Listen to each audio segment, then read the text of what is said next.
سالاد سبزیجات. کلم قرمز قشنگ خورده کنید. 1/4 از کلم قرمز و 1/4 از کلم سفید کافیه. کلم سفیدم قشنگ خورده کنید.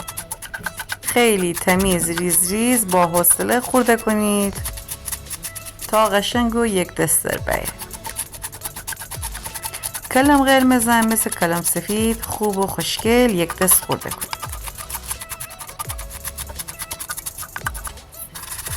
هویج هم تنید خوب ریز خورده کنید، هم تنید رنده‌ای بکنید. رنده‌ای از نظر من بهتر. شوید قشنگ ریز ریز خورده کنید.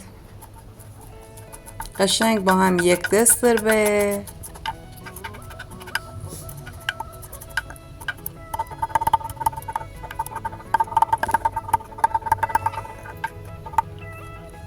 خیار شورم به سلیقه خودتان ریز ریز خورده کنید. ماکارونی به سبزیجات اضافه کنید. خیار شور، نخود فرنگی، ترشیوی همه با هم مخلوط بکنید.